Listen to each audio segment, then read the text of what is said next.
I was stunned when I heard those words denying my request for paid leave. It seemed like a constant challenge from my superior.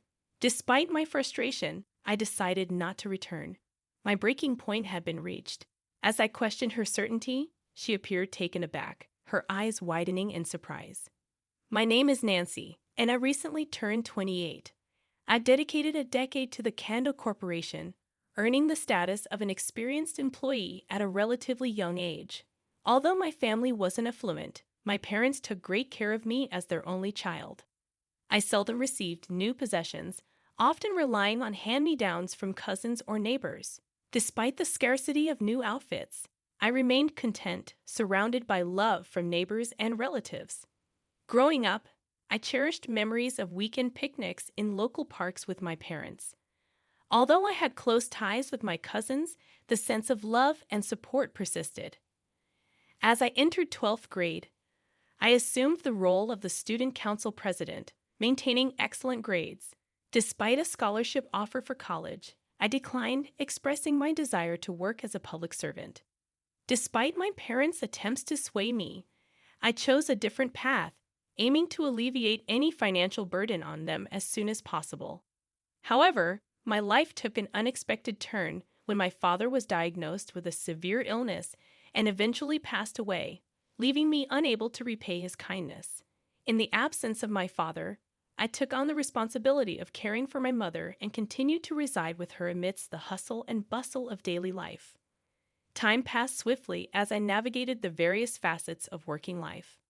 After 5 years, I had established myself as a respected figure in the office, leading a comfortable life. I was entrusted with training newcomers and occasionally acting on behalf of my boss. The bonuses were substantial, allowing me to contribute around $600 monthly to support my parents. In my personal life, I enjoyed outings with friends, colleagues, and my boyfriend. However, a shift occurred when our manager was transferred, and a new manager, rumored to be the president's daughter, took charge. Speculation suggested she had been enjoying a life of leisure, relying on her father's wealth. The president, unwilling to stand by and watch, decided to impart some life lessons by placing her in a responsible position. Only the president and I were privy to this information. Despite her privileged background, many in the company, aware that she lacked real-world experience and was hired due to her connections, viewed her with skepticism. The work environment grew tense, and the atmosphere became increasingly stifling. Little did I anticipate that the trouble would eventually find its way to me, and it did when I made her a cup of hot coffee upon her request. Is this some kind of attempt to irritate me? I prepared it exactly as you instructed. I replied calmly as she glared at me. In response, she angrily threw the hot coffee in my direction, and I couldn't avoid it. Wincing in pain, I held my right arm, now splashed with coffee, and shot a defiant glare back at her. "How is this according to my instructions?" she retorted. "I asked for it warm with extra milk and sugar." "I made it warm with 2 glasses of milk and 2 scoops of sugar." I defended myself. However, she insisted. "It's too hot, and it's common sense to take 4 glasses of milk and 3 scoops of sugar." Once again, she asserted her own version of common sense onto others. Apologizing, I offered to make another cup right away. But she continued to criticize, expressing her disdain for those without higher education. "This is why I don't like high school grads. I heard from my father that you're competent and trusted by everyone." "I have much to learn," she condescendingly remarked. As she continued with her snide remarks, the pain in my burned arm intensified. I resisted the urge to cool it, looking forward to meeting her after my father spoke so highly of her. However, she turned out to be a disappointment. Ignoring her hurtful words, I pondered on how to resolve the situation. Despite a nearby employee attempting to intervene, I signaled that I was okay, not wanting to become the next target of her harassment. Employees targeted by her in the past had been mentally driven into resigning voluntarily. As I considered my options, she forcibly grabbed my burned arm and squeezed the injured area tightly. "You've got guts to ignore me. Don't think you'll get away with this." I winced in pain as she released my arm, seemingly satisfied with my reaction. She ordered me to make coffee again, and I quickly excused myself, rushing to the pantry to cool the affected area. The incident left a lasting mark despite my immediate visit to a dermatologist and the prescribed ointment.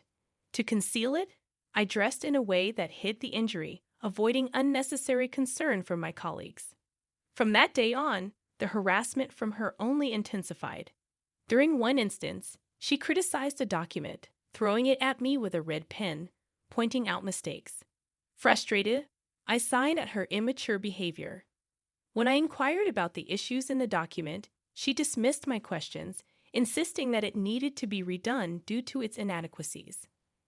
As a manager, I had been assigning tasks to her, drawing from my experience with new employees, but nothing seemed to get through to her. Her arrogance and refusal to accept mistakes frustrated me. She asserted her authority, declaring that as the manager, she shouldn't have to deal with such matters. Moreover, she took a personal jab, insinuating that I was desperate to be liked by her father, the president. Mocking my family background, she brought up the fact that I came from a fabulous family. I was taken aback, as I had never discussed my family with her before. Attempting to steer the conversation back to work, I suggested we focus on relevant topics. However, she continued to taunt me, implying that my father's lack of reward for hard work and subsequent illness were somehow my fault. Growing increasingly irritated, I couldn't contain my frustration when she made disparaging remarks about my parents. She found amusement in my anger, mocking my reaction, and claiming that her own parents were wonderful and respectable. Unable to tolerate the disrespectful behavior any longer, I asserted that she, knowing nothing about my family, had no right to pass judgment. She quickly responded to the slight drop in my voice tone, revealing her true nature. "So that's your attitude, huh? Is it okay to have that attitude with the president's daughter?" She threatened to report my behavior to her father and painted a narrative of being mistreated by me. Undeterred, I invited her to feel free to do so, calmly instructing her to correct the test document properly and submit it by the end of the day. I made it clear that I wouldn't be intimidated and was determined to carry on with my work. As I turned my back on her, she whispered a threat in a voice only I could hear, but I chose to ignore it and return to my seat. Despite her continued sarcasm, I managed to make her learn the basics, addressing even minor aspects like detailed computer operations and types of documents. It was a challenging road ahead, but I persisted in my efforts. During a break, I sat on a bench on the office rooftop, sipping Kent coffee to soothe my exhausted body. While contemplating my future, I unexpectedly received a call from an unknown number on my smartphone. The voice on the other end identified themselves as someone from the Savy Hospital, informing me that my mother had been urgently transported there in critical condition. My mind went blank, and I couldn't recall much afterward. Leaving an early leave notice on her desk, I caught a taxi to the hospital. Upon arrival, I explained the situation at the reception, and a nurse guided me to where my mother was. Seeing her lying there, peaceful but critical, I was overcome with disbelief and grief. According to the doctor, my mother had collapsed at her workplace, and I tried to comprehend the gravity of the situation as I sat by her side in the hospital room. In the midst of the difficult situation, we clung to the hope of miracles. My mother's heart had not been robust, but the symptoms had been stable, and regular checkups revealed no issues. Yet, the mental strain following my father's passing might have taken its toll. At times, I found myself sobbing, tightly embracing my mother, grappling with the uncertainty of the situation. After bringing my mother home, the funeral date was set, and amidst the arrangements, I gathered the strength to call the female manager to request my first ever paid leave. Despite explaining the emergency with my mother's passing, her response was unexpectedly cold and harsh. She refused to approve any paid leave, leaving me in disbelief. In the 10 years I had been with the company, I had never taken a day of paid leave, contributing significantly to its success. The denial of this request, especially during such a crucial time, pushed me to my breaking point. Without hesitation, I cut the call, deciding not to return to such a toxic environment. The funeral proceeded smoothly, and I kept myself busy with various tasks and expressions of gratitude to those who had offered kindness. Despite multiple attempts by the female manager to reach out, I chose to ignore every call. 2 weeks later, I received a call from the president, prompting me to return to the office. Walking straight to the president's office, I encountered two sympathetic coworkers who offered their condolences. Grateful for their kindness, I expressed my intention to visit the president first. Upon entering the president's office, I apologized for the 2-week absence. Without sugarcoating anything, I laid out the harsh treatment I and other employees had endured from his daughter. I could sense the weight of the negative information about his own daughter impacting him. The president listened attentively to every word I said, offering a sincere apology for his daughter's actions. He acknowledged that he and his wife had spoiled her, resulting in the current situation. Seeing my awkwardness, the president smiled gently, expressing understanding as a parent.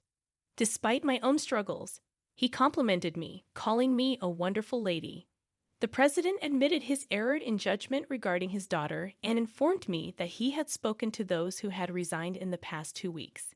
He apologized for the chaos and revealed that since I stopped coming to the department, things had gone haywire. He shared that the entire team had recently staged a group protest, and he seemed genuinely troubled by the situation. I was taken aback when the president asked for my help. He explained that it was easy for him to have his daughter resign, but that alone wouldn't satisfy all the employees.